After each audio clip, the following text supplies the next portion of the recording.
The weeks passed. Mara kept showing up. Same time, same lane, same quiet hands cleaning the same rifle. But now, everything was different. Not on paper, not in rank, not in some announcement from command. The change lived in how people looked at her.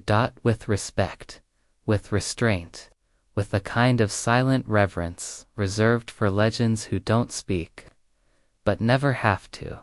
She had no title here, no badge, no salute, and yet every shooter who stepped onto Pine Ridge Range knew who the standard was. New recruits began visiting, not to ask questions, just to observe, to see how she moved, how she breathed between shots, how she made the impossible look like muscle memory. When she did speak, it wasn't loud, it was brief, sharp, true. Don't chase speed, master stillness. Control isn't power, it's the absence of panic. When it's life or death, silence will tell you everything. She didn't talk about her past, didn't flash medals, never once mentioned Shadow Viper. But those who understood, who recognized the faint viper etched into her rifle stock, knew this was someone who had survived things they couldn't imagine, and chosen not to be consumed by it. The range became her classroom, not for war, but for patience, discipline, precision under pressure, and she taught the only way she ever trusted, by doing. One young Marine, barely 20, summed it up best when he returned to base. She never yelled, never even raised her voice. But I learned more from watching her for 3 hours than I did in 3 months of formal training. The general never returned. He didn't have to. He knew she was alive, and that was enough. Because some heroes don't belong in front of a podium. They don't march in parades. They don't wear polished uniforms anymore. They carry their legacy in silence, in their stance, in the way they still save people, without a command structure telling them to. And Mara Hale, she never left again. She stayed right there at Pine Ridge, cleaning gear, teaching when it mattered. Ignoring noise, she found what she couldn't find in 7 years of Black Ops: peace, and she built something greater than a resume. She built a legacy that whispered its way into hearts and minds. A legend carved not into stone, but into reputation, into the steady breath between shots, into the hands of every young shooter who stepped onto that line after her. Not everyone knew her name. Not everyone needed to, but those who did, they'll never forget. Because she didn't teach them how to shoot. She taught them how to be still, how to be precise, how to be quiet in a world that only listens to loud things. And in that quiet, she taught them how to survive. General Morrison didn't blink. He stared at the woman behind the scope, as if his memory was fighting reality. Captain Mara Hale, you were declared Kier, Operation Black Echo. He stopped himself. Even now, even here, those mission names were never spoken out loud, but the truth hung heavy in the air, because Mara Hale hadn't just served, she had belonged to a unit no one dared name. Shadow Viper, reconnaissance, deep insertion, no insignia, no paperwork. A team so buried in Black Ops that even generals only heard whispers. For 7 years, she lived in silence, crossing borders no one knew she crossed, firing from ranges that bent the laws of physics, operating from mountain ridges, crumbling buildings, jungle nests. She wasn't a sniper. She was a shadow with a trigger finger and a math brain. Wind speed, barometric pressure, thermal drift, humidity, target movement, all in her head, all calculated in seconds.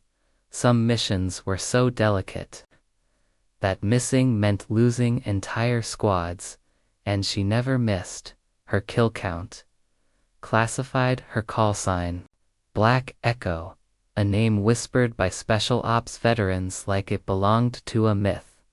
And then, one day, everything went wrong. A helicopter crash. An op so sensitive it was erased before it even ended. The official story: Captain Hale, killed in action, no remains recovered. Presumed dead. The flag was folded, the name was engraved, the record sealed. But the truth: she survived, crawled from wreckage, alone, burned, wounded, breathing, and she made a choice: not to come back, not to call for pickup, not to fight her way into some debriefing room where truth would be buried again. She walked away into the mountains, into silence, into a new name, a new life, and a rifle she cleaned every morning like it was still waiting for its next shot. Some battles end with medals, she once wrote. Mine ended with ash, and a name I had to let die. 3 years passed, 3 years of keeping her head down, helping civilians, zero-scopes, repairing old bolts, patching broken triggers. They thought she was a range technician, some quiet vet with PTSD, maybe former military police, maybe admin. Nobody cared to ask, and that's how she liked it, until today. Until she took those 3 perfect shots. Until General Morrison stepped out into the light and whispered, I thought she was gone. But some ghosts don't stay buried. Some missions never really end. And sometimes, the quiet ones come back. The range was still frozen. Mara stood up slowly, wiped down her rifle, calm, mechanical, like nothing unusual had happened. But General Morrison, he moved like a man who had just seen a ghost he once buried. He walked to her slowly, no rank, no swagger, just silence. When he reached her lane, he removed his cap. His voice dropped. Captain Hale. She didn't flinch. General, he studied her face, searching for answers that no report could give. We thought you were gone. The crash, the wreckage, no signal, nothing left. You did lose me, she said quietly, but I didn't lose myself. That line hit harder than any bullet. He looked down at her rifle and saw it. The faint Viper insignia, hand-etched, nearly invisible, the same mark he remembered from classified briefings, from after-action reports that never saw daylight, the kind of mark that meant elite, but unclaimed, unrecognized. Why, he asked, why disappear? Mara didn't blink. Because some missions are easier to forget than explain. Because staying dead kept the world simple. Morrison nodded slowly. He'd signed the paperwork himself. Her name, cause of death, location redacted.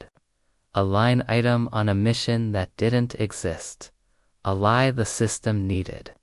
But we could have used you again, Hale, your skills, your precision. She cut him off gently. The military had 7 years of my life, 4 deployments, 4 shadows I still carry. Now I use my skills for something else. Like what? Peace. It wasn't bitterness. It wasn't pride, just truth. That kind of truth doesn't need a uniform anymore. The contractors who had mocked her earlier were watching now.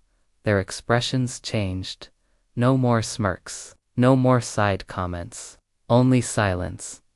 They had laughed at a ghost. And now that ghost stood honored by a general. Morrison turned to them, didn't yell, didn't threaten, just said one word, stand down, and they did. Immediately, because sometimes silence says, you've been put in your place louder than shouting ever could. He turned back to Mara. Do you need anything? Support? Access? She shook her head. I chose this. I'm not hiding. Just not advertising. Then you have my respect, he said, offering his hand. She took it, firm. No salute, no medals. Just two soldiers acknowledging what most people would never understand. Then he walked away, and the air felt different. The jokes were gone. The snickering had vanished in their place. Respect earned, not requested, not demanded, but earned by a woman who never said a word, until now. After General Morrison walked away, something shifted. The gunfire resumed. The instructors returned to their lessons. But the air felt different. The contractors who mocked Mara earlier, they stood back now, quiet, watching. No more jokes. No more smugness. And slowly, word began to spread. Not through social media, not through announcements, but through whispered conversations between serious shooters. You see her? That's Mara Hale. Shadow Viper, the one who never missed. Her reputation moved like wind, unseen, but felt. From that day forward, no one called her just a range tech. People began to watch her. Observe her rhythm, her movements, her breathing. And for those who came with humility, she shared what little she chose to, not lectures, not commands, just simple, quiet instruction. Your scope's 0 is drifting. You're off by about half an MOA. You're gripping too tight. Relax your hands 20%.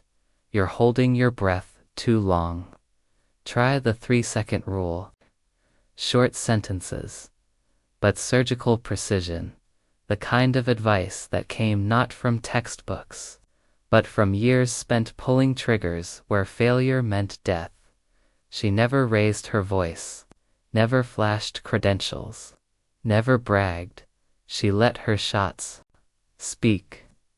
She let her stillness teach. Soon, young military cadets began driving hours just to shoot in the next lane. They didn't approach her right away. They knew better. They came to watch. Some brought notebooks. Others just watched through scopes, hoping to catch a glimpse of the technique that made her legendary. The instructors at Pine Ridge began asking her for help. Equipment issues, scope drift, tactical questions that only one person could really answer. And Mara? She helped when it mattered. She offered her guidance quietly, only to those who showed respect. One afternoon, the same contractor who mocked her weeks earlier hesitated near her lane. Then, humbly, he asked, "Would you mind checking my grouping? I could use the input." She didn't look at him, didn't answer right away. Then, finally, she said, "Your support hand is too far forward. You're creating torque. Bring it back 2 inches. He nodded, did exactly that, and hit center. That moment traveled across the range faster than any bullet. A silent message. This woman isn't just skilled. She's the best. But she wasn't chasing followers, wasn't building a brand. She just kept showing up. Same rifle, same lane, same silence. And in that stillness, she was redefining what mastery looks like.